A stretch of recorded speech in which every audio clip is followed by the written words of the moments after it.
In 1827, Hugh McCaskill and his brother Kenneth had taken over the Talisker House land lease. They had the nasty job now of clearing the crofters from the land. This was the time of clearances, and it was a horrible time for those people who had lived on this land for generations. And it's a history that many Scottish people would like to forget. The clearances turned out to be profitable, and in 1830, Hugh McCaskill built a distillery, despite the protests and a curse from the local parish minister. That curse, for the next 50 years, proved to be numerous owners and bankruptcies. In 1880, Roderick Kemp and Alexander Allen took over the distillery, and it finally saw some stability. In 1892, Alexander Allen bought out his partner Kemp, and in 1898 he formed a partnership with Thomas Mackenzie, who was the owner of the Delaware Distillery, and built the much-needed pier, which made it much easier to transport their whiskey and also bring in their supplies and the barley for the distillery. In 1916, Talisker was taken over by a consortium, which included Johnnie Walker and John Dewar and Sons. In 1925, the consortium became DCL, which is the ancestor of Diageo, who own it today. Talisker was one of Robert Louis Stevenson's favorite whiskies, and is a key part of Johnnie Walker's blends today. The following years led to a prosperous and successful history. In 1960, distillate poured through a left-open valve and was ignited by the coal fire under the stills, which destroyed the still house and the stills. Exact replicas of those stills were built, so they could keep that iconic Talisker character. The stunning and dramatic landscape of the Isle of Skye and the historic castles and other landmarks can only be the right backdrop for such a legendary distillery and whiskey.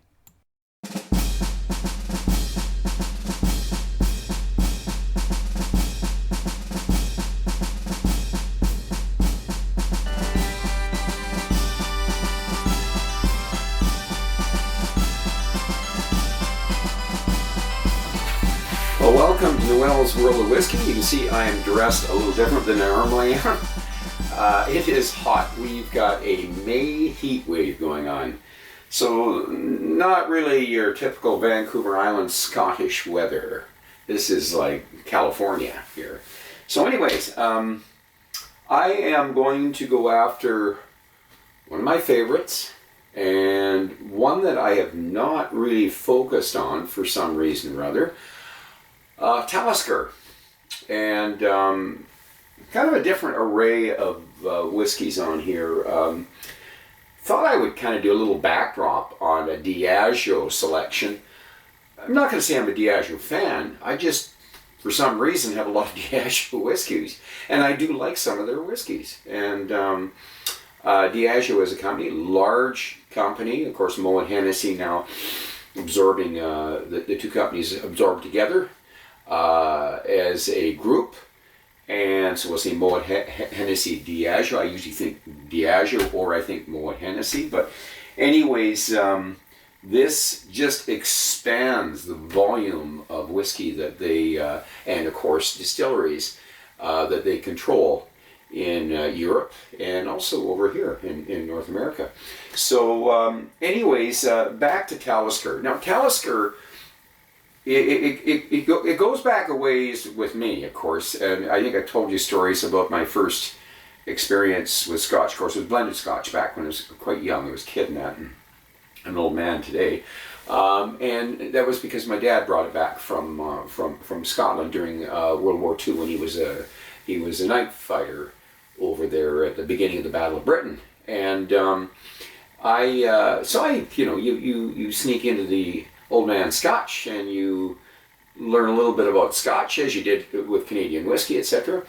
And it wasn't till probably the days when I was hanging out with the college kids and that we all kind of played around with, and it was again blended Scotches. So my first experience, other than the Johnnie Walkers, and of course I think it was more John Dewar's, and the Valentines were more popular back in my day.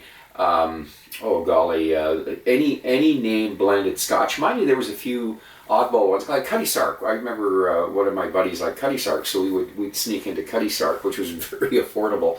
You know, Bell's, GNB, etc. But it wasn't until Glenfiddich. Glenfiddich kind of introduced me into single malts. And from there I did wander. I think my interest in Talisker was somewhere about the time I took an interest in Lagavulin. And interestingly enough, they're both owned by Diageo. But the Taliskers I had back then were not as dear as they are today. So certainly this, I've had a few of these. This is the 18, and I'll let you take a look at the 18 there. It's a beautiful whiskey. This is probably bottle number 4. Or what, I think my son bought me a couple, and then I bought a couple. But today that it's gone out of sight. And of course, this one here was a surprise, and that's the one I'm going to work with, and it's the Talisker 10. So a lot of people can't afford the 18, so this seems to be the one that we're seeing popularity, certainly over here in North America. So anyways, Mortlach, another Diageo, Lagavulin, Dalwhinnie, good Lord, Clynelish, Laphroaig, Ardbeg, Oban, Johnny Walker. Where does it stop? I mean, I don't have Kalila sitting here. I ran out of room, but I've got a few Kalilas. So just giving you a list, I think I actually recorded it on here, of the strength of Moet Hennessy Diageo. It starts with Lagavulin, Talisker, Oban. I think there's an Oban back here. Dalwhinnie, Kalila, Singleton. I forgot about the Singleton. I don't usually spend much on a Singleton. I think over here we get them for 60-ish. Sometimes they don't sell below 60. It's a smoothie. Cardew and Clynelish, Johnny Walker. I've got a few of them. Knockandoo. And then we get into the your mixes, your Buchanans, and the Speyside single malt. I've never had that, so that's a Glenelgan. I've had a Glenelgan. Tinique. I've never had a Tinique. Mortlach, somewhere around here. There's our Mortlach, and Royal Lagner, which I was going to buy a bottle down at Strath, the liquor store in Victoria. Actually, they had one there. I was going to give that one a shot. Anyways, Rosa, I think it's one of the newer distilleries. Definitely haven't had that. Ardbeg, and of course Laphroaig, the lower here, and various Laphroaigs. I've got various Ardbegs too. Of course, who doesn't? Kettle One, definitely not one I've had. Pitavat, which is I've seen it. I've never had it. Of course, Bell's I've had. Definitely through the years I've had Bell's. So anyways, that's quite a list. So the Moet Hennessy Diageo. That's enough of that. Let's start with the 10-year-old. Now the 10 is something that I hadn't had before, but I'd had the 18, and in all honesty, I had several Taliskers, and I don't remember what the other one was, but the 18 was the main player, and that I remember, and it was purchased by my son as a gift to me, and then I think he got me another one, and then of course I liked the whiskey so much that I purchased it. This came later on. This is something I purchased, and this is a bottle 2 or 3, I don't know. But anyways, we are going to give it a pour, and so Talisker 10. Supposedly, this whiskey, in a lot of the reviews, is the closest to the real thing, according to most reviewers. Now, there's always going to be a few reviewers that are going to have a different opinion, and they have a different palate, and they have a different nose. So let's give it the nose.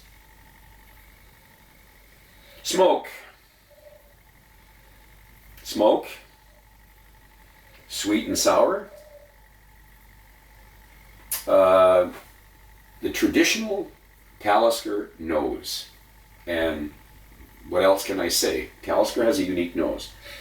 Not because it's just smoky, but it's the smoky, sweet, and sour notes. And There, there is in the background a wee bit of Isla. So its brother, the actual brother, it has a wee bit of that in it. Maybe a wee bit of the Ardbeg and a wee bit of the Lafroy. A wee bit of each. And I noticed more of the rubber boots, the fishing rubber. I talked a lot about it. I think when I did in the early days when I did I covered Isla, I did a lot of the distilleries there, and because I was a commercial fisherman, I spent a lot of time out in the ocean there, and we use Haley Hansen rubber boots and Haley Hansen gear, and it gets covered in fish, and we dry it out down in the usually in the forecastle area where we open up the engine door at night, give a little bit of heat to the forecastle, and you get that rubber smell, and a lot of the rubber, the boots and all that stuff were of course left. They were left at the front of the engine room. You don't want fish scales all over your cabin, where you're cooking, etc. So we left them down there, and of course we have good ventilation systems in the engine room. I would just blow the smell up, but you'd always get at first that smell of the rubber boots and the Haley Hansen gear. And that's what I get here. That's what I get. But there's always been the sweet notes mixed in with this here. And again, not knowing specifically what casks they're using, I don't get a disclosure of the actual casks. And I've done lots of research on it, and I'll keep doing some more. But so they select these casks. And it does seem to have at times when I'm listening, when I'm smelling, I do get a little bit of that the sherry or the wine cask notes. So, but certainly the wood comes through, and it's only 10 years.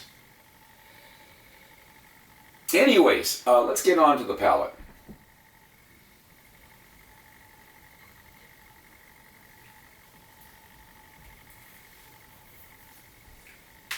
Distinctively Talisker. So we get the smoky beach fire. We're getting it's almost like burnt kelp. And I have burned kelp before, by the way, because it's on all our beech wood when we're having a beach fire. And we do a lot of beach fires next to the ocean. So this is a taste that I get frequently. If I'm out with the family, we're on a beach or something, I'm going to say roasting, we're roasting hot dogs. I am going to get that taste, and it's just, the sweetness is probably reminiscent of I would say you're having hot dogs, and then of course somebody pulls out the marshmallows, and you got the nose. You can smell the marshmallows. They're getting burnt, and you got the hot dogs going, but then the taste of the hot dogs. It's just it's a really nice taste to it. And there's not a bite to it. That's the beautiful thing. So this is a 46% ABV, and what I like about this is that it is it's got body to it, like a lot of your Isla drinks. And I'm going to bring both up this time. Let's see if we can take a peek at both here. So let's just see how we do here. We'll show both of them here. So there we are. Always like to do a little bit of this so you can get a good look at it there. So there we got the bottle and a little bit on the color. So we mentioned a smoky drink that is not an Isla, but it could be an Isla. They're not that far. The Isla Sky is to the north of Isla. It's exposed to the weather. this distillery close, right next to the ocean. So it has a lot of the similar, similar geography, similar maritime influence, coastal influence. What I find with Talisker, it's the smoothness of the peat and the smoke. It's not a dirty smoke though.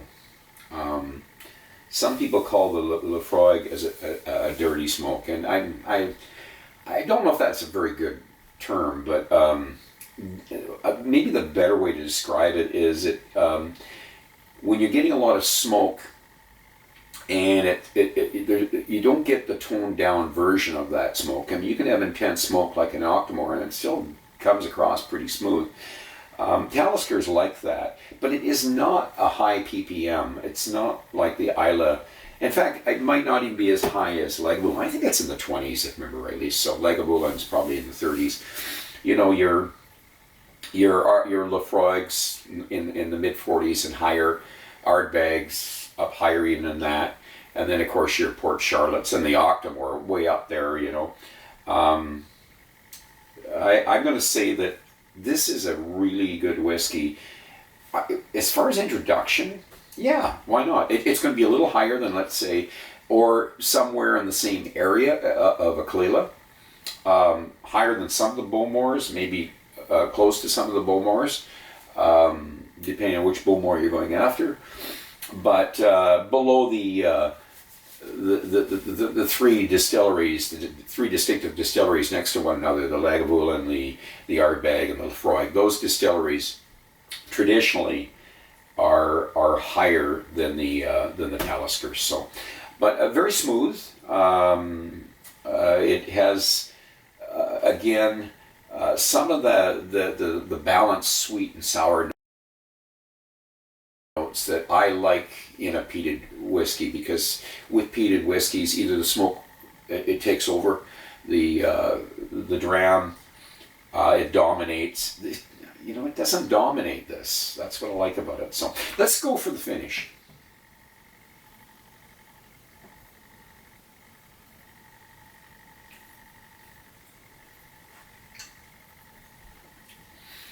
It's got a fairly long finish to it. Good, nice coating on the tongue and the mouth. This is a 10-year-old whiskey, and it's playing around in the 15, well, certainly the 12, but I'd say more in the 15 range. They got this one right, and considering that many, including myself, can't afford these 18s anymore, and I'm so glad so I got a full bottle there, by the way. And something to say about the two whiskeys, 8 years difference, is they're still retaining the character of Talisker and the traditional 18-year-old. Probably, they have to be doing it in an affordable way, because they're giving you an age statement. A lot of the Taliskers now are not age statements, and it has a good finish. It's got I would say when I'm going to put some water in this, we're going to find a little bit more of the character of Talisker. So let's do that. Let's add a little bit of water to it. Not a lot. It's a 46. It's got a lot of body to it. So a few drops is all we're going to do. And let's give it the nose again. Now we're getting some perfume, cologne. Through the peat, I'm getting floral notes. It's amazing. Water brought out the floral notes. Heather. Could be heather in the peat. I'm not sure with that peat. There's some peat is higher percentage of heather, and some peat has a higher percentage of shrubbery, etc. So. I think in the Highland Park up in the Orkneys, I think that's a much lighter peat, lighter colored peat, and it has a lot of heather.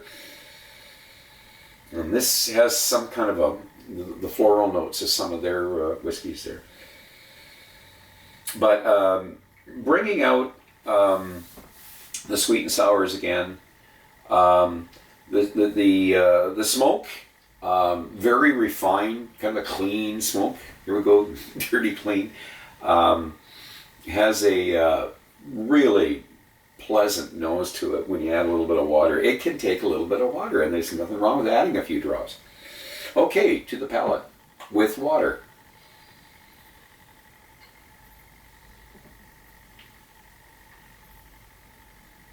And boy, can I see the legs on this. There is a lot of body to this. So, again, smoke in the background. The iodide, definitely got some iodide going on. And that's all coming from the kelp and that. So we're getting the ocean, the sea. And that's, you know, when I do the, I'm also getting that. It's that ocean breeze, you know. Coming off my back deck, or you know, so when you're there is a uniqueness to what I taste when I taste these Islas or the Taliskers. It is basically what most of you identify these whiskeys with is your past experiences, memories, whether they're taste memories, if it's your nose.